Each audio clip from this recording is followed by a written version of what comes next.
Welcome to Mukta series. এই পার্টির শুরুতে ইউনশি জেলখানায় ছিল। একজন গার্ড তাকে আটকাচ্ছিল। তবে তখনই ইয়ানিউ এসে সেই গার্ডকে বলে যে এটা যুবরাজের লোক, আমি তাকে নিয়ে যাচ্ছি। এই বলে সে তাকে নিয়ে আসে। গাড়িতে আসার সময় ইউনশি ইয়ানিউকে সবকিছু বলতে চায়, তবে ইয়ানিউ বলে দরকার নেই, আমি বিশ্বাস করি তোমাকে।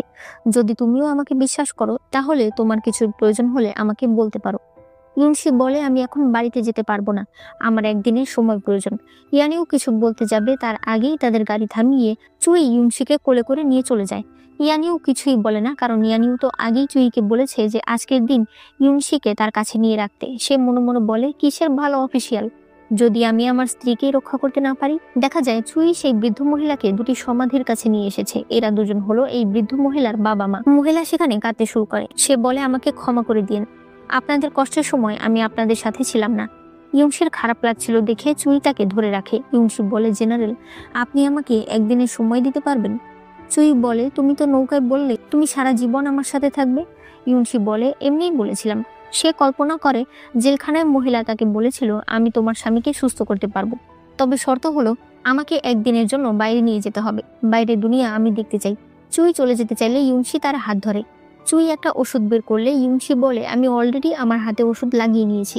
চুই দেখতে পায় সত্যি ইউনশি ব্যান্ডেজ করে ফেলেছে, তাই সে ওষুধটা তার সৈনিককে দিয়ে দেয়। এরপরে ইউনশি সেই মহিলার কাছে এসে বলে এবার আপনি কোথায় যেতে চান? মহিলা বলে মনে হলো রাজধানীতে ফেস্টিভ্যাল চলছে, আমি তোমাদের সঙ্গে রাজধানীটা একটু ঘুরে দেখতে চাই। ইউনশি বলে অবশ্যই, আমরা স্বামী স্ত্রী আপনার সাথেই থাকবো। চুই তো ভীষণ খুশি হয়ে যায় যে ইউনশি তার হাত ধরেছে। এরপরে তারা বাজারে ঘুরতে থাকে। পুরোটা সময় জুড়ে ইউনশি চুইয়ের হাত ধরে রাখে, তাই চুই ভীষণ খুশি ছিল। চুই ইউনশিকে হেয়ারপিন কিনে দিতে চায়, তবে ইউনশি বলে এগুলো আমার আছে। এরপরে তারা কিছু খাবার কিনে আনার সময় চুই বলে সামনে আরো খাবারের দোকান আছে। ইউনশি বলে আর কিনো না। চুই বলে তুমি জানো না, আমার একজন ভালো বাবুর্চি আছে, সে অনেক ভালো রান্না করে, একদিন তার রান্না করা খাবার আমি তোমাকে খাওয়াবো। ইউনশি এটা শুনে হাসলে চুই তার মুখ থেকে খাবারটা মুছে দেয়। তারা তখন একজন আরেকজনকে দেখতে থাকে। ওই সময় বৃদ্ধ মহিলা একটা মুখোশ পরে সেখানে এসে তাদেরকে ভয় দেখায় আর বলে তোমরা এখানে আমার সঙ্গে এসেছো নাকি নিজেরা প্রেম করতে এসেছো? এই বলে সে ভেতরে চলে যেতে থাকলে তারাও তার পেছন পেছন যেতে থাকে। তখন আমরা দেখতে পাই দুজন লোকের কাছে ওই বৃদ্ধ মহিলার স্কেচ রয়েছে, অর্থাৎ তারা ওই বৃদ্ধ মহিলাকে মারতে এসেছে। এরপরে ফায়ারওয়ার্কস জ্বলছিল, যেটা দেখে ইউনশি ভীষণ খুশি হয় আর তাকে দেখে চুই অনেক খুশি হয়। হঠাৎ করেই সে বৃদ্ধ মহিলা দেখতে পায় দুজন স্বামী স্ত্রী একটা বাচ্চাকে কোলে নিয়ে দাঁড়িয়ে আছে। ইউনশিও সেটা দেখে। সে চুইয়ের দিকে তাকায় আর এরপর সে কান্না করতে শুরু করে। চুই তাকে দেখে বলে কি হয়েছে?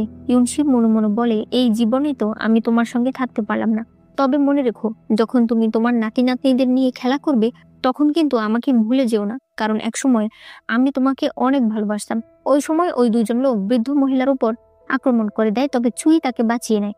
তখন ইউনশি মুখোশটা নিয়ে বলে আমি ওদের ধ্যান সরাচ্ছি, এই সময় তুমি আন্টিকে নিয়ে কোনো নিরাপদ জায়গায় চলে যাও। চুই তার পেছন যেতে চাইলে সেই বৃদ্ধ মহিলা তাকে একটা চড় মারে আর বলে তোমাকে বাঁচানোর জন্য মেয়েটা এত কিছু করছে আর তুমি এখন সবকিছু নষ্ট করে দিতে চাইছো।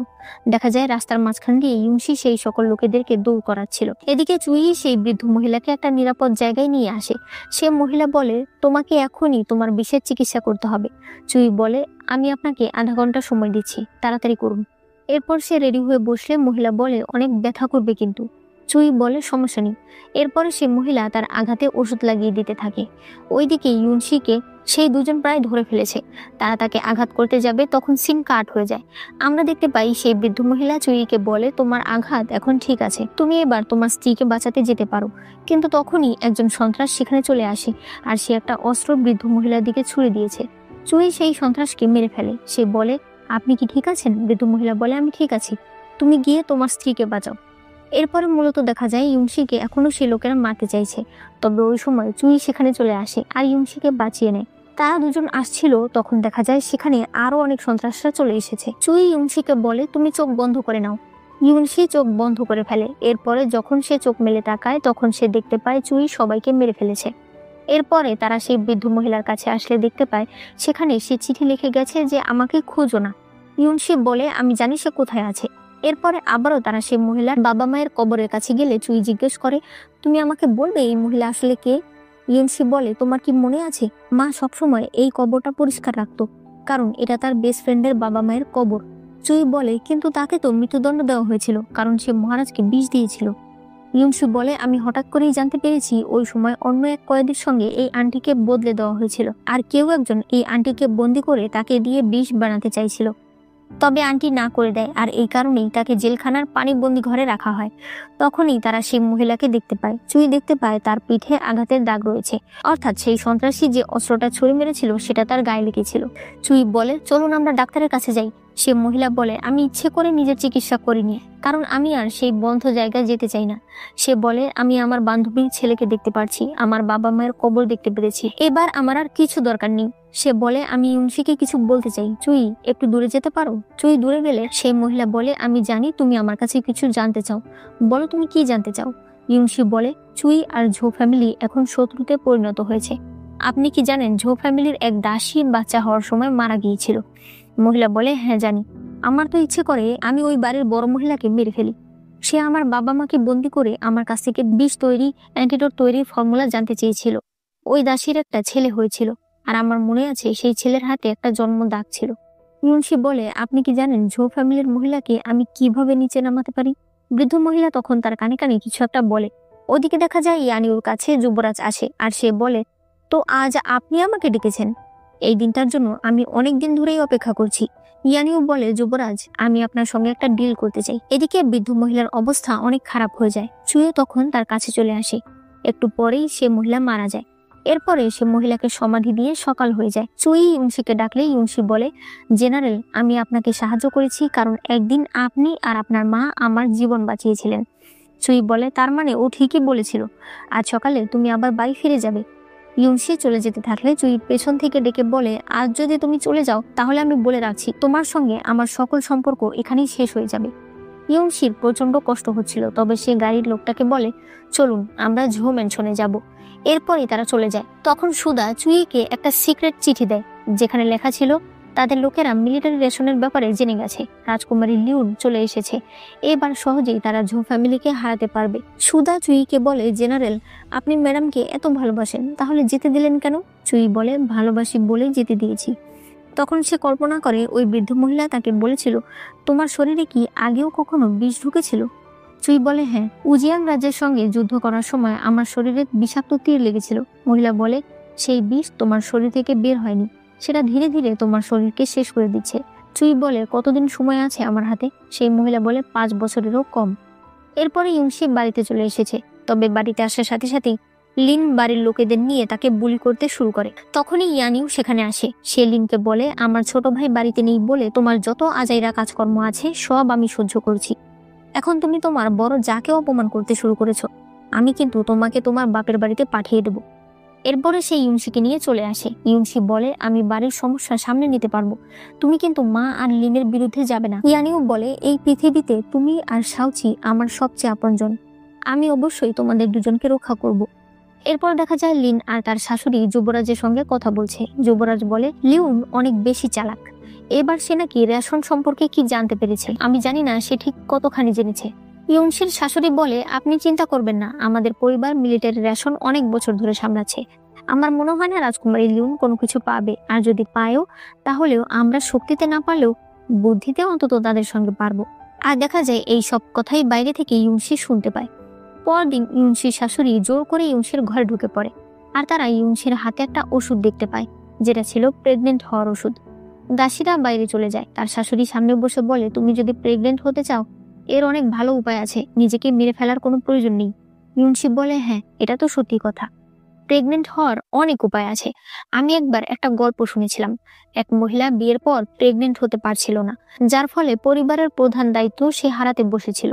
তখন হঠাৎ করেই সে জানতে পারে তার দাসী প্রেগনেন্ট, তাই সে তার দাসীকে লুকিয়ে রাখে, আর সেই মহিলা সবাইকে জানাতে শুরু করে যে সে নিজে প্রেগনেন্ট। যখন সেই দাসী বাচ্চা জন্ম দেয়, ওই সময় তার শাশুড়ি রেগে যায়। ইউনসি বলে, এই ওষুধটা মানুষকে প্রেগনেন্ট করতে সাহায্য করে ঠিকই, তবে এরপর এই ওষুধটা ধীরে ধীরে মানুষকে মেরে ফেলে। বাচ্চা জন্ম হওয়ার দিন ব্লাড প্রেশার এত পরিমাণ বেড়ে যায় যে সে আর বাঁচতে পারে না, আর সবাই মনে করে যে সে হয়তো বাচ্চা হতে গিয়েই বাঁচতে পারেনি। তার শাশুড়ি উঠে বলে, এই গল্প তোমাকে কে বলেছে? ইউনশি বলে, আপনার কাজকর্ম থেকে আমি শিখেছি। ইয়ানিউকে আপনি অনেক আদর করতেন, কারণ একমাত্র ইয়ানিউর কারণেই আপনি প্রথম মা ডাক শুনতে পেয়েছেন, এই বাড়ির সকল ক্ষমতা হাতে পেয়েছেন। কিন্তু যখন ছোট ভাইয়ের জন্ম হলো, তখন আপনি ধীরে ধীরে ইয়ানিউ থেকে দূরে চলে গেছেন। তার শাশুড়ি বলে, আমি তো তোমাকে একেবারে সাধারণ মনে করেছিলাম, এখন তুমি কি চাইছো? ইউনশি বলে, আমি এই বাড়ির ইনচার্জ হতে চাই। তার শাশুড়ি বলে, তোমার আশা তো কম না, তোমার কি যোগ্যতা আছে এই বাড়ির ইনচার্জ হওয়ার? ইউনশি বলে, আমি এই বাড়ির বড় ছেলের বউ, আমার ছেলে এই বাড়ির উত্তরাধিকার। যদি আমার যোগ্যতা না থাকে তাহলে কার যোগ্যতা আছে? মা, আপনি সবসময় ক্ষমতাবানদের সঙ্গে কাজ করেন, এ কারণেই আপনি যুবরাজের সঙ্গে কাজ করেন। তাহলে বাড়ির ক্ষেত্রে আপনি যুবরাজের উপদেষ্টা ইয়ানিউকে বাদ দিয়ে আপনার ছোট ছেলে, যে কিনা বাড়িতেই থাকে না, আপনার ছোট বউ, যার কিনা কোনো সন্তানই নেই, তাকে কেন সাপোর্ট করছেন? এটা তো আমি জানি, কিন্তু বাইরের মানুষ যখন জানতে পারবে যে ইয়ানিউ আসলে এক দাসীর ছেলে, তখন আপনার সম্মান কোথায় যাবে? আপনার বাড়ির সম্মান কোথায় যাবে? আমি তো সবসময় আপনাকে সাহায্য করি। আপনার শত্রু ওই বুড়ি চ্যাংকে আমি চুইকে ব্যবহার করে শেষ করে দিয়েছি। মানে এখানে সে মিথ্যা কথা বলে যে সে বৃদ্ধ মহিলাকে মেরেছে। এরপর বলে, বিনিময়ে আমি শুধুমাত্র বাড়ির ইনচার্জ হতে চাই, আর এখন আমি শুরু করতে চাই আমাদের চালের ব্যবসা থেকে। তার শাশুড়ির রাগে ওষুধটা নিচে ফেলে দেয়, তবে এরপর তার হাত ধরে তাকে উপরে উঠায়। সে বাইরে চলে গেলে ইউনশি মনে মনে বলে, চুই মিলিটারি রেশনের খোঁজ করতে গিয়ে ঝো ফ্যামিলির চালের ব্যবসা দেখছে। এই মহিলা কোনো না কোনো ভাবে চুইকে ফাঁসাবে। চুইকে বাঁচানোর আমার কাছে এখন এই একটাই পথ রয়েছে। এরপরে ইউনশির শাশুড়ি ইউনশিকে তাদের চালের গোডাউনে নিয়ে যায়, আর সেখানে সবাইকে বলে যে আজ থেকে এই সকল কিছু দেখবে ইউনশি। লিন তো প্রচন্ড ক্ষেপে যায়। সে বলে, এত বছর ধরে চালের সকল কিছু আমি দেখি, তাহলে আজ হঠাৎ করে ও কেন আসলো? তার শাশুড়ি বলে, তোমরা দুজনেই আমার বাড়ির বউ, আমার যাকে ইচ্ছা আমি তাকে দিয়ে কাজ করাবো। একটু পরে দেখা যায় চুই আর রাজকুমারী লিউন একসঙ্গে আসছে। লিউন বলে, ঝো ফ্যামিলির চালের দোকানগুলোতে যদি উল্টোপাল্টা কিছু পাই, চুই বলে, সবাইকে গ্রেফতার করে নেব। দেখি আমার তলোয়ার বেশি চলে না তাদের মুখ। এদিকে দোকানের কেউ কোনো কাজ করছিল না। ইউনশি যখন জিজ্ঞেস করে, তখন মিস্টার কি বলে, আমরা শুধুমাত্র ছোট ম্যাডামের আদেশ মানি, ছোট ম্যাডাম নেই তাই আমরা বিশ্রাম নিচ্ছি। ইউনশি একটু হেসে সামনে গিয়ে বলে, এটা বুঝি আপনার ছেলে? মনে হচ্ছে আপনার ছেলের একটু ট্রেনিং এর প্রয়োজন। মানে তার ছেলে যে লুকিয়ে মার্শাল আর্ট শেখে, এটা ইউনশি বুঝে ফেলেছে। এই কথা শুনে তারা সবাই তাড়াতাড়ি কাজে লেগে পড়ে। ইউনশি দোতলায় উঠলে দেখতে পায় তার শাশুড়ি অলরেডি চাল সব বদলে দিয়েছে, তবে এরপরও সে উপর থেকে কিছু চাল নিচে ফেলে দেয় আর নিজে লুকিয়ে পড়ে। এটা দেখে রাজকুমারী দোকানের ভেতরে আসে। এসেই সে বলতে থাকে, মিস্টার কি কোথায়, তাকে ডাকুন। তখন ইউনশি সেখানে আসে। সে বলে, এখন এখানকার ইনচার্জ আমি, তাই কিছু জিজ্ঞেস করার হলে আমাকে জিজ্ঞেস করুন। রাজকুমারী তার মুখটা ধরে বলে, তুমি তো দেখতে অনেক সুন্দর। সে বলে, মিস্টার কি কোথায়, তাকে ডাকো। ইউনশি বলে, আপনি ওনাকে অ্যারেস্ট করতে এসেছেন, আপনি কি কোনো ওয়ারেন্ট এনেছেন? ওয়ারেন্ট ছাড়া আমি আমার লোকেদেরকে অ্যারেস্ট করতে দেব না। চুই সামনে এসে বলে, ভাবি তুমি কিন্তু মিলিটারি কোনো কাজে এসো না, আমি তোমাকে বলবো বাড়ি চলে যাও আর ভালো বউ সেজে বসে থাকো। তখনই তারা শুনতে পায় মিস্টার কি চেঁচামেচি করছে। তারা বাইরে গেলে দেখতে পায় মিস্টার কি দোতলায় বসে বলছে, আমি এত বছর ধরে দোকান সামলাচ্ছি, এখন কিনা মানুষ আমাকে বলছে আমি নাকি 2 নাম্বারই কাজ করি। এই জীবন আমি রাখবো না। ইউনশি এসে তাকে ধীরে ধীরে বলে, আপনি ভাবছেন এগুলো করে আপনি বাঁচতে পারবেন? ঝো ফ্যামিলির বড় ম্যাডাম এই দোকানের প্রত্যেকটা লোককে মেরে ফেলবে। এটা শুনেই সে ইউনশিকেই ধাক্কা দিয়ে চলে যায়। ইউনশি নিচে পড়ে যাবে, তবে চুই এসে তাকে ধরে ফেলে। ইউনশি বলে, আমি আপনাদের সঙ্গে যেতে রাজি আছি। রাজকুমারী তাকে নিয়ে যেতে বলে। চুই কিছু বলতে যাবে, তবে রাজকুমারী সেখান থেকে চলে যায়। এদিকে মিস্টার কি ইউনশির শাশুড়িকে বলে, আমাকে ক্ষমা করে দিবেন, আমি মরে জেনারেলকে ফাঁসাতে পারিনি আর তাদের ইনভেস্টিগেশনও বন্ধ করতে পারিনি। ইউনশির শাশুড়ি বলে, মরতে পারেননি নাকি মরার সাহস পাননি? যাই হোক, ইউনশি যেহেতু দোষ নিজের মাথায় নিচ্ছে, তাহলে নিক না। রাজকুমারী লিউন চুইয়ের মতো দয়ালু না। দেখা যায় সত্যি লিউন ইউনশির সঙ্গে খুব খারাপ ব্যবহার করছিল।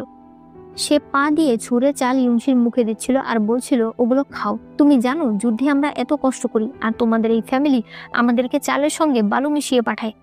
এবার তুমি খেয়ে দেখাও যে এগুলো কেমন লাগে। ইউনশি সেই কাঁচা চাল চিবিয়ে খেতে শুরু করে।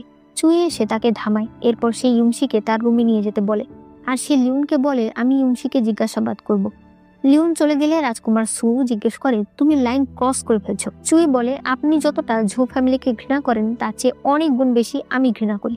ওরা যুবরাজের সঙ্গে ষড়যন্ত্র করে তাকে ক্রাউন প্রিন্স হতে সাহায্য করেছে।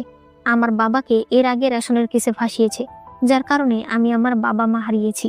রাজকুমার সু বলে, তাহলে তুমি ইউনশিকে কেন সাহায্য করছো? চুই বলে, আজ ইউনশির কারণেই ইনভেস্টিগেশন এখনো চালু আছে। নয়তো মিস্টার কি এর কারণে ইনভেস্টিগেশন বন্ধ হয়ে যেত। এদিকে ইউনশি চুইয়ের ঘরে একটা বক্স দেখতে পায়। তখন তার মনে পড়ে এই বক্সটা তারা দুজনে মিলেই রেখেছিল। ইউনশি মনে করে ওই সময় চুই বিয়ের দিন তাকে প্রপোজ করেছিল। সে বলেছিল, আমি চুই আমার ছোটবেলার সাথী ইউনশিকে ভালোবাসি, এখন তাকে বিয়ে করার জন্য প্রপোজ করছি। ইউনশিও এই কথার উত্তর দেয় যে সেও তাকে ভালোবাসে আর সেও তাকে বিয়ে করতে চায়। এরপরে তারা দুজনের লেটার অদল বদল করে। এগুলো মনে করে ইউনশির অনেক কষ্ট হচ্ছিল। তখনই চুই চলে আসে। সে বলে, তুমি কাঁদছো? ইউনশি বলে, আমি হাতে ব্যথা পেয়েছি। চুই তাকে ধরে বলে, ঝো ফ্যামিলি আর যুবরাজ নিজেদের দোষ এখন তোমার উপর দিয়ে দিয়েছে। ওদের কাউকে আমি ছাড়বো না, তোমাকে আমি কষ্ট পেতে দেব না। এরপরে সে তার হাত ঠিক করে দেয়। তারপর বসে ইউনশির হাতের আঘাতে ওষুধ লাগিয়ে দেয়। ইউনশি বলে, জেনারেল আপনি বেশি ভাবছেন। আমি আবার দ্বিতীয়বার বিয়ে করেছি। আমি আর আপনার সেই চেনা ইউনশি নই। আপনার পরিবার যখন শেষ হয়ে গেল তখন আমি ঝো ফ্যামিলিতে এসেছি। ঝো ফ্যামিলি শেষ হয়ে গেলে তাহলে আমি নিজে ঠিক একটা ব্যবস্থা করে নিতে পারবো। এই কথায় চুই আর কিছুই বলতে পারে না। এদিকে লিউন ড্রিঙ্ক করছিল। তখন ইয়ানিও সেখানে এসে বলে, রাজকুমারী, আমার স্ত্রী সবেমাত্র চালের ব্যবসা দেখতে শুরু করেছে, আর যেগুলো ঘটনা ঘটেছে সেগুলোর মধ্যে আমার স্ত্রীর কোনো দোষ নেই। মহারাজ বলেছে আমি তাকে বাড়ি নিয়ে যেতে পারবো। লিউন বলে, ও আমার কাছে নেই। সে হাত দিয়ে দেখায়, তখন দেখা যায় ইউনশি আর চুই একসাথেই বের হচ্ছে। ইয়ানিও কিছু বলতে যাবে তার আগেই চুই বলে, কিছু বলতে হবে না, ওকে নিয়ে যাও। এরপর দেখা যায় যুবরাজ বলছে লিউন এসব ঘটনা বাবাকে জানিয়েছে। বাবা ওকে ভালোবাসে। চুইয়ের কাছে আর্মি রয়েছে, তাই বাবা তাদেরকে এই কেস আরো ইনভেস্টিগেট করতে বলেছে। ইয়ানিও বলে, আমার কাছে একটা উপায় আছে যাতে করে তারা নিজেরাই নিজেদেরকে নিয়ে চিন্তায় পড়ে যাবে। এগুলো নিয়ে ভাবার সময় তাদের থাকবে না। যুবরাজ বলে, আপনি সবসময় এই ষড়যন্ত্র থেকে দূরে থেকেছেন, তাহলে এখন কেন আপনি আমাকে সাহায্য করছেন? ইয়ানিও বলে, কারণ এখন আপনাকে ব্যবহার করে চুইকে আমি আমার জীবন থেকে সরাতে চাই। পরদিন সকালে মহারাজের আদেশনামা চলে আসে, যেখানে মহারাজ বলছিল জেনারেল চুই একজন ভালো জেনারেল, তার আর্মি অনেক বড় এবং তার অনেক নামডাক রয়েছে। এই কারণে মহারাজ সিদ্ধান্ত নিয়েছে রাজকুমারী লিউনের সঙ্গে জেনারেল চুইয়ের বিয়ে হবে। কথাগুলো যখন এনোজ বলছিল তখন তার হাত কাঁপছিল, কারণ তারা তো সবাই চুইয়ের রাগ সম্পর্কে জানে। তবে মহারাজের এই আদেশ শুনে চুই যেমন অবাক হয় তেমন ইউনশিও অবাক হয়, আর তার অনেক খারাপ লাগে। রাগে সে তার নখ দিয়ে হাতে চাপ দিতে থাকে। চুই আদেশনামাটা হাতে নিয়ে নেয়। ইয়ানিও ইউনশিকে ওঠায় আর বলে, চলো তোমাকে ঘরে নিয়ে যাই। সবাই চলে যায়, শুধুমাত্র চুই আদেশনামাটা নিয়ে সেখানে দাঁড়িয়ে থাকে। এরপরে ইউনশি একা বসেছিল, তার হাত দিয়ে রক্ত পড়ছিল। তখন চুই সেখানে আসলেই ইউনশি দাঁড়িয়ে পড়ে। চুই বলে, ভাবি, আপনি কি সিদ্ধান্ত নিয়েছেন? আপনি কি ঝো ফ্যামিলির এই কেস থেকে দূরে যাবেন না? ইউনশি বলে, আপনি আর রাজকুমারী একসাথে মিলে ইনভেস্টিগেশন করছেন। আমি চাই আপনারা ভালো করে ইনভেস্টিগেশন করুন, যাতে আমার পরিবার নির্দোষ প্রমাণিত হয়। আমরা 10 বছর ধরে চালের ব্যবসা করছি, মিলিটারিদেরকে রেশন প্রদান করছি। আমার মনে হয় না আমরা কোনো অন্যায় করেছি। চুই বলে, তুমি কি অন্ধ হয়ে গেছো? তুমি এখন চোখেই দেখতে পারছো না? ইউনশি চলে যেতে চাইলে চুই তার হাত ধরে বলে, সব সময় তীর শত্রুর গায়ে লাগে না, মাঝে মাঝে নিরপরাধ পাখির গায়েও লাগে। আমি চাই না এই অপরাধীদের মধ্যে থেকে তুমিও শাস্তি পাও। ইউনশি বলে, জেনারেল আপনি এগুলো কি করছেন? আপনার আর রাজকুমারীর বিয়ে ঠিক হয়েছে। তখন দেখা যায় ইউনশির হাতের রক্ত অলরেডি চুইয়ের জামায় লেগে গেছে। চুই হাত ছেড়ে দেয়। এরপর সে পেছনে ঘুরে বলে, ভাবি ঠিক বলেছেন, আমরা দুজন মিলে এই কেস ইনভেস্টিগেশন করছি। আপনি যদি এই কেস থেকে সরে না যান তাহলে আমি আপনার পাশে থাকতে পারবো না, কারণ এখন আমাকে রাজকুমারীর পাশে থাকতে হবে। পরে কিন্তু আমাদের দোষ দিয়েন না। ইউনশি বলে, আমি আশা করব আপনারা দুজন একটা সুন্দর জীবন কাটাবেন। এই বলে সে চলে যায়। চুই তাকে দেখতে থাকে। এরপর চুই ঘুরে গেলে ইউনশি পেছনে ফিরে তাকে দেখে। বেচারির চোখের পানি আর কিছুতেই শুকাতে পারছে না। এরপরে চুই মন খারাপ করে আসছিল। তখন রাজকুমারী তাকে বলে, চলো রাজপ্রাসাদ যেতে হবে, বাবাকে ধন্যবাদ জানাতে হবে। চুই বলে, আজ না, আরেকদিন। রাজকুমারী তার হাত ধরে রক্ত দেখে বলে, তুমি আঘাত পেয়েছো?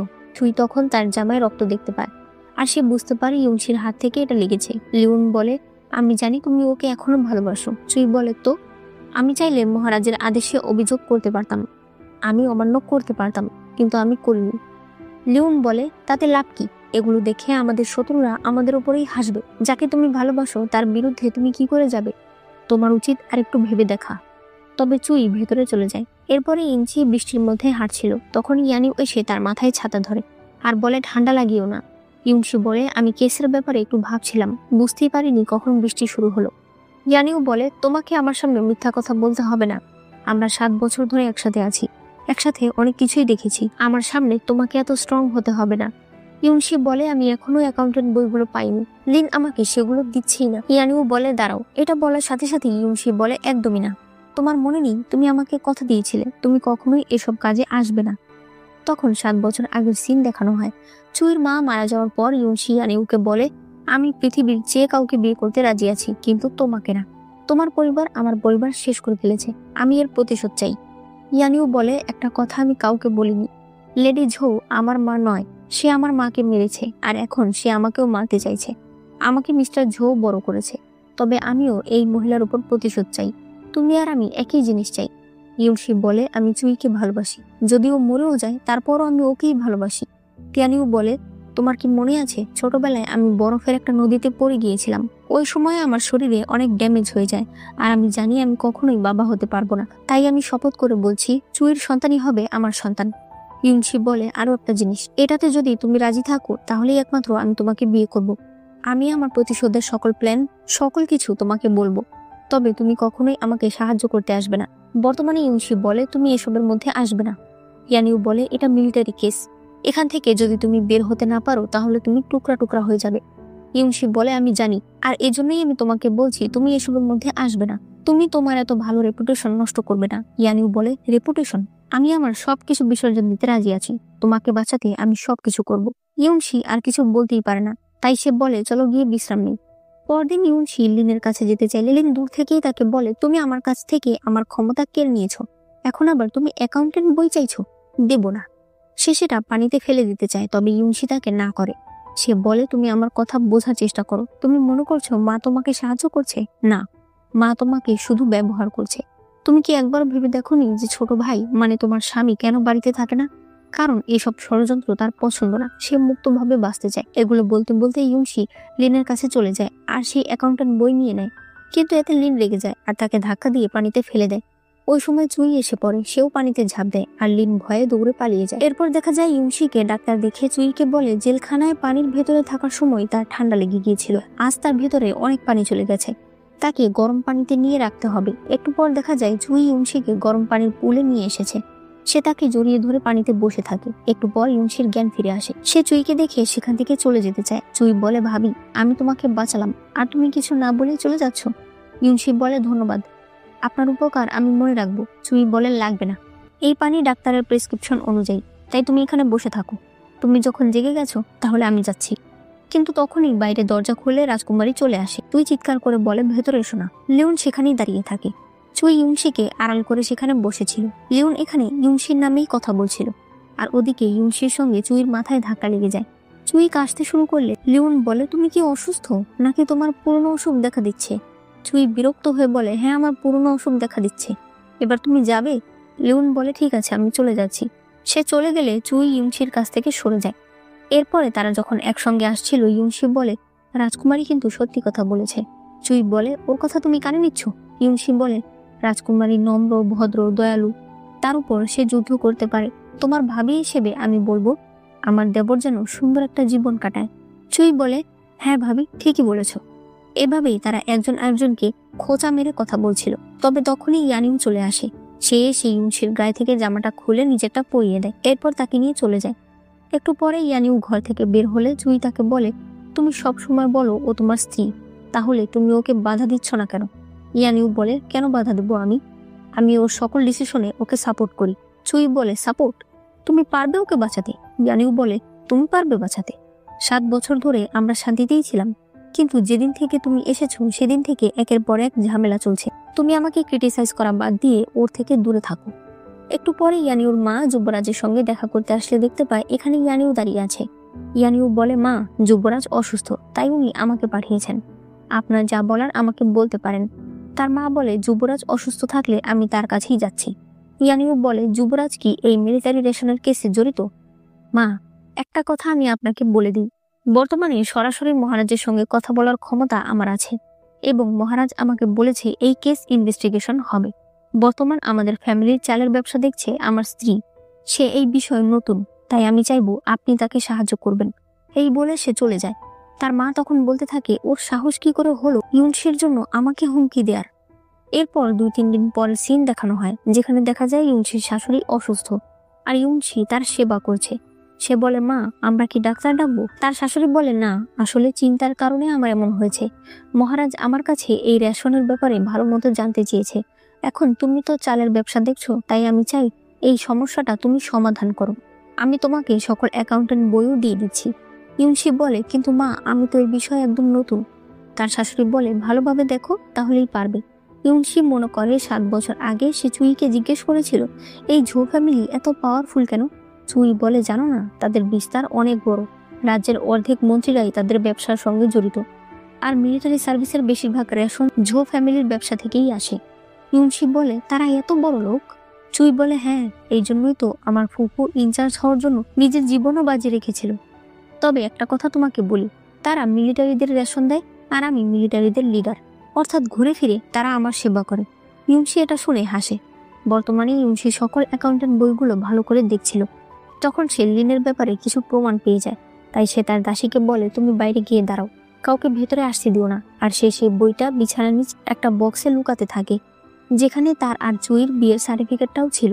কিন্তু তখনই কতগুলো মহিলা সেনারা সেই রুমে চলে আসে, আর তারা ইউনশিকে বলে, রাজকুমারী আমাদেরকে বলেছে আপনার ঘর সার্চ করতে। সবার প্রথমে তারা বিছানায় সার্চ করতে শুরু করে। ইউনশি ভয় পেয়ে যায় যদি তারা চুইয়ের সঙ্গে তার বিয়ের লেটারটা পেয়ে যায়। তাই সে বলে, রাজকুমারী এত হিংসুক। তার হিংসা হচ্ছে যে চুই এখনো আমাকে ভালোবাসে। তবে সেই মেয়ে থামছিল না দেখে ইউনশি সেখানে গিয়ে তাকে ধরে আর বলে, রাজকুমারী এত হিংসা কেন করছে? তারা সবাই তখন তাকে ধরে আর বলে, ঘরে তো কিছু নেই, তাহলে মনে হচ্ছে তোমার গায়ে তুমি কিছু লুকিয়ে রেখেছো। এই বলে তারা তার জামা কাপড় খুলতে শুরু করে। ইউনশি চিৎকার চেঁচামেচি করছিল। ওইদিকে চুই লিউনকে বলে, তুমি ওর ঘরে লোক পাঠিয়েছো ঘর তল্লাশি করার জন্য? ও রাজ উপদেষ্টার স্ত্রী। তুমি কি বুঝতে পারছো উল্টাপাল্টা কিছু হলে কথাটা কোন পর্যন্ত গড়াবে? তখনই তারা ইউনশির চিৎকার শুনতে পায়। তারা দৌড়ে সেখানে গেলে চুই তো ভীষণ রেগে যায়। লিউন বলে, আমি তোমাদেরকে বলেছিলাম ঘর তল্লাশি করতে।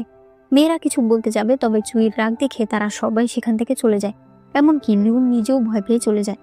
এরপরে ইউনশি বলে, জেনারেল আমি আপনাকে বলছি, এগুলো বন্ধ করুন, এই প্রতিশোধ বন্ধ করুন। চুই, তুমি যদি প্রতিশোধ নিয়ে নাও, তোমার সবকিছু কি ফিরে আসবে? তোমার বাবা মা কি ফিরে আসবে? চুই বলে, তাহলে তুমি এখন চাইছো আমি এগুলো বন্ধ করে দেব? আমার মা, মানে যেই মহিলা তোমাকে নিজের পরিচয় বড় করলো, নিজের বাড়িতে রাখলো, তার মৃত্যুর বিচার তুমি চাইবে না? ইউনশি বলে, ওনাকে আমি পরের জন্মে প্রতিদান দেব। এটা শুনে চুই রেগে সেখান থেকে চলে যায়। এরপরে লিউন আজকের ব্যবহারের জন্য ইউনশির কাছে ক্ষমা চায়। ইউনশি বলে, আপনার স্ট্যাটাস আমার থেকে অনেক উপরে, আপনার আমার কাছে ক্ষমা চাইতে হবে না। লিউন এরপরে তাদের যুদ্ধের কথা বলতে থাকে। ইউনশি বলে, আপনারা চুইয়ের মধ্যে অনেক ভালো বন্ডিং। তখন চুই সেখানে চলে আসে। লিউন বলতে থাকে, যদি সত্যি বড় ভাইয়া রাজা হয়ে যায়, তাহলে সে রাজকুমার সু অর্থাৎ ছোট ভাইকে হয়তো ভাই হিসেবে ছেড়ে দেবে, কিন্তু চুইকে ছাড়বে না। একমাত্র আমি চুইকে বাঁচাতে পারবো। আমি চুইকে নিয়ে অন্য কোথাও চলে যেতে পারবো, যাতে করে বড় ভাইয়া ওর কোনো ক্ষতি করতে পারবে না। ইউনশি বলে, হ্যাঁ আপনি রাজকুমারী, আপনি অনেক কিছুই পারবেন, আর আমি সাধারণ একটা মেয়ে। আমার আর চুইয়ের মধ্যে যা ছিল সেটা ছিল বাচ্চাদের প্রেম। এটা শুনে চুই সেখান থেকে চলে যায়। পরদিন ইউনশি ঘর থেকে বের হলে লিন তার সঙ্গে এসে ঝগড়া করতে থাকে। সে তাকে চর মারতে যাবে, তবে ইউনশি সেটা ধরে ফেলে। তখনই শাওচি সেখানে চলে আসে। শাওচি বলে, চাচি তোমরা কি করছো? লিন বলে, তোমার মায়ের মাথায় একটা পাতা পড়েছিল, সেটা তুলে দিলাম। ইউনশি শাওচিকে একটা জিনিস দেয়, যেটা সে তার ব্যাগে রেখে দেয়। শাওচি বলে, মা আমি চাচির সঙ্গে একটু খেলতে যাই। তার মা অনুমতি দিলে সে ভীষণ খুশি হয়ে যায়। শাওচি লিনের সঙ্গে কথা বলতে বলতে যাচ্ছিল। আসলে লিন শাওচিকে অনেক ভালোবাসে।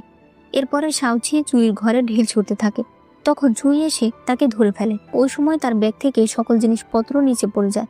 চুই বলে, তো তুমি আমার ঘরে সবসময় এমন করো? শাওচি বলে, বাজে আঙ্কেল, তুমি আমার মাকে অনেক বুলি করো। তুমি আমাকে আর 5টা বছর সময় দাও, তারপর দেখবে আমি তোমার কি করি। চুই তাকে নিচে নামিয়ে দেয়। শাওচি বলে, 5 বছরে আমি তোমার মতো বড় হয়ে যাব, তোমার থেকেও শক্তিশালী হয়ে যাব। চুইয়ের মনে পড়ে সেই বৃদ্ধ মহিলা তাকে বলেছিল, তোমার কাছে 5 বছরেরও কম সময় আছে। তাই তার মনটা খারাপ হয়ে যায়। সে বলে, ঠিক আছে, আমাকে কথা দাও, 5 বছর পর তুমি অনেক শক্তিশালী হয়ে যাবে, আর তুমি নিজেই তোমার মাকে রক্ষা করতে পারবে। শাওচি তার জিনিসগুলো ব্যাগের ভেতর ভরছিল। তখন চুই সেই ছোট্ট বক্সটা দেখতে পায়। সে মনে মনে বলে, ইউনশি সবসময় ছোটবেলায় এরকম বক্সের ভেতরেই তার জিনিস লুকিয়ে রাখত। সে সেটা খুললে অ্যাকাউন্টেন্ট বইয়ের একটা অংশ দেখতে পায়। শাওচি বলে, এটা তো আমি রাখিনি। চুই বলে, তুমি কি জানো এগুলো আর কোথায় আছে? শাওচি বলে, মা আমার ঘরে অনেকগুলো রেখেছে। চুই তখন তার সঙ্গে ঘরে যেতে থাকে আর দেখা যায় আড়াল থেকে ইউনশি এই সবকিছুই দেখছে, অর্থাৎ এগুলো তার সাজানো প্ল্যান। প্রমাণগুলো সে নিজের সামনে থেকে না দিয়ে আড়াল থেকে দিল। এরপরে চুই এক এক করে সবগুলো প্রমাণ লিউনকে দেখায়। লিউন বলে, আমি এখনই যাচ্ছি ঝো ফ্যামিলির দ্বিতীয় বউ লিনকে গ্রেফতার করতে। চুই বলে, আগেই এগুলো করার দরকার নেই, আরো ভালো করে দেখতে হবে। লিউন বলে, ঠিক আছে, ভালো করে দেখলাম, কিন্তু এইবার যদি তুমি এসবের মাঝে বাধা হয়ে দাঁড়াও তাহলে আমি কিন্তু তোমাকেও ছাড়বো না আর তাদের বড় বউ ইউনশিকেও ছাড়বো না। এরপরে ইউনশিকে মিস্টার কি এসে বলে, আপনি কি করে এভাবে চুপ করে বসে আছেন? লিন ম্যাডামকে গ্রেফতার করে নিয়ে গেছে, আমাদের সকল লোক গ্রেফতার হয়ে গেছে, আপনি কিছু বলবেন না? একটু পর চুই রাজকুমার সুয়ের কাছে এসে বলে, এসব কি? সকল ব্যবসায়ীদের আপনারা কেন ধরে এনেছেন? রাজকুমার সু প্রচন্ড রেগে যায়। সে বলে, এতগুলো প্রমাণ তুমি কেন লুকিয়ে রেখেছিলে? চুই বলে, কারণ আমার মনে হচ্ছে এটা একটা ফাঁদ। যদি সত্যি এটা ফাঁদ হয়ে থাকে আর আমরা সবাই ফাঁদে পড়ে গিয়ে থাকি তাহলে কি করবেন? তখনই লিউন এসে বলে, দোকানের সকল লোকেরা বলছে লিন যেভাবে তাদেরকে বলতো তারা সেভাবেই করতো, তাই আমি এখন লিউনকে জিজ্ঞাসাবাদ করার জন্য যাচ্ছি। চুই বলে, আমি আপনাকে বারবার না করছি। লিউন বলে, তোমার সমস্যা কি? আমরা তো আর ইউনশির কাছে যাচ্ছি না। চুই রাজকুমার সুকে বলে, লিনের বাবা প্রধানমন্ত্রী, যদি আমরা কোনো ভুল প্রমাণ পেয়ে থাকি তাহলে প্রধানমন্ত্রী কি আমাদেরকে ছেড়ে দেবে? লিউন চলে গেলে রাজকুমার সু বলে, আমি মানছি তুমি ইউনশিকে ভালোবাসো, আমি তোমাকে কথা দিয়েছিলাম যে আমি ইউনশিকে বাঁচাবো, কিন্তু এখন জিনিসগুলো কোথায় যাচ্ছে তুমি বুঝতে পারছো না? তুমি আর লিউন অলরেডি এঙ্গেজ হয়ে গেছো। চুই বলে, দয়া করে এগুলো বন্ধ করুন, আমি আমার কোনো সোলজারকে পর্যন্ত হারতে দিই না, আর ইউনশি আমার স্ত্রী, ওর যদি কিছু হয় তাহলে আমি বলে দিচ্ছি আমি কিন্তু সব শেষ করে ফেলবো। একটু পর দেখা যায় প্রধানমন্ত্রী মহারাজের কাছে গিয়ে এই বিষয়ে নালিশ জানিয়েছিল, যার কারণে প্রধানমন্ত্রী এনোচ ইউনশিকে বলে, আপনি মিলিটারি রেশন ঠিক মতো সামলাতে পারেননি, তাই মহারাজ শাস্তি হিসেবে আপনাকে 20টা থাপ্পড় দিতে বলেছে। সেই এনোচ তাকে থাপ্পড় দিচ্ছিল, দূর থেকে চুই এগুলো দেখছিল, আর ওদিকে প্রধানমন্ত্রী দেখছিল আর খুশি হচ্ছিল। সে বলে, 2বার বিয়ে করা মেয়ে আমার মেয়েকে কেসে ফাঁসিয়েছে, ওর ছেলেকেও তুলে নেওয়ার ব্যবস্থা করো, ওকে বোঝাতে হবে সন্তানের কিছু হলে কেমন লাগে। আর এখানেই এই পার্টটি শেষ হয়ে যায়। তো আজকের পার্টটি দেখে কেমন লেগেছে সেটাও আমাকে কমেন্টে জানিয়ে দিও, আর অবশ্যই ভিডিওতে লাইক করো, চ্যানেলে নতুন হলে চ্যানেলটাকে সাবস্ক্রাইব করে দিও।